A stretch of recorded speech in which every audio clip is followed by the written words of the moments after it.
What is up, guys? Champions of Azeroth, I hope you are doing fantastic. Today we're talking all about the high-level impact of the Icc buff that is coming very soon. I want to cover things like the raid comp changes, the economic changes, the community reaction to the buff as well, and which alts you should be re-rolling to. We've got a big video, so let's get to it. So first, let's talk about understanding the buff. The Icc buff will be coming on December 5th. By default, the buff will be on for any Icc raid.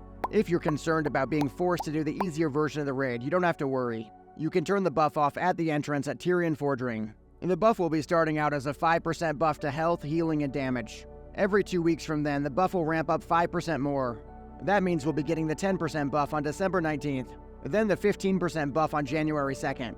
Then 20% will be on the 16th.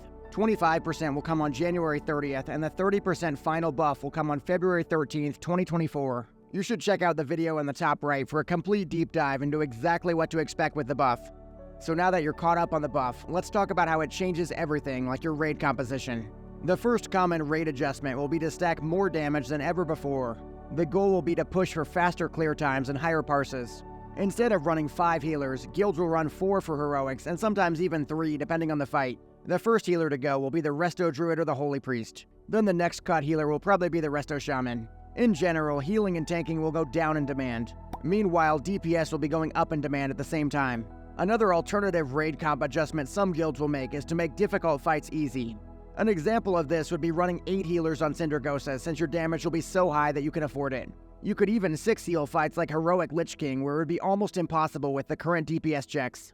One final raid comp adjustment guilds will make is to finally start farming bosses like heroic Lich King. Currently, less than 500 guilds have completed heroic Lich King. I predict that number will be 5 times higher in the next 2 months. On top of raid comp changes, there's also going to be a lot more alting going on. One of the best ways to prepare for the new Icc nerf will be to re-roll if you're playing a poorly scaling class or a healer. The way the buff scales damage will give classes that are already on top an advantage in most scenarios. That benefits your trendier classes like your fire mages, your survival hunters, and your feral druids. Trending in the wrong direction are your warlocks, your boomkins, and your DKs that have been getting dropped from the raid recently. If you haven't made a warrior alt yet, it is worth noting that warriors and reds with Shadowmourne are doing incredibly well in the raid. Some groups I know are already planning warrior stacks with 5 or more Shadowmournes. Gearing up your new alts will be much easier with the new buff as well, since normal modes will be extremely easy. My mage plan is to just skip gamma modes and buy pure BOEs on my mage and go straight into Icc 10-mans. And while we're on the topic of new Icc runs, we have to talk about how the group meta shifts. As I was just saying, normal mode groups will have far lower barrier to entry. A lot of comments I've seen are concerned the raid will be too easy, and those concerns are definitely justified. I expect to be able to enter normals with something like 5300 gear score for the first time. On the more intense side of the game, we also have speedrunning. Nobody could speedrun without clearing heroic Lich King before, but now it's back on the table. For the first time since Alduar, speedrunning will be a much more widespread and accessible activity again.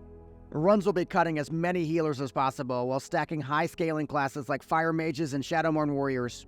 On the other side, GDKPs are going to be much more prevalent. Only a few thousand players ever had any access to heroic Lich King gear. That means those true BIS weapons will go for big sums. Invincible will also finally start getting sold in pub GDKPs for hundreds of thousands. If you want to participate in a GDKP and make lots of money for Cataclysm, the LFG channel is usually advertising them.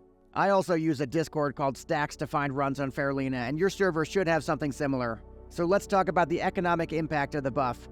With the buff, it means everybody's going to be going alt crazy. That means more demand for BOEs, and especially catch-up items like the Battered Hilt. I'm slowly sniping items like the Woden's Lucky Necklace whenever I find them low-priced on the auction house. And while BOEs are the best way to catch up fresh characters, veteran players will want to consider getting in on cheaper Shadowmournes. We know the number of normal Icc groups will be skyrocketing. That price will only go down as we get closer to Cataclysm. The bonus items you get, like the music box, are selling for over 50,000 gold, so this is a lot cheaper than it seems. As for how the community's been reacting to the buff, there are definitely 2 camps. On one side, you have people that are progging heroic Lich King and they want to be able to achieve their goal. On the other side, you have a lot of players looking to get involved in Icc that are just happy their raid will be more accessible. I am curious what camp you fall into. Definitely drop a comment to let me know what your strategy will be with the changes. Armed with all these tips, you should be able to face the Lich King like never before. If this guide helps you out, give it a thumbs up and make sure you're subscribed for more WoW Classic strategies. And then don't miss this video on the epic changes coming in Phase 5.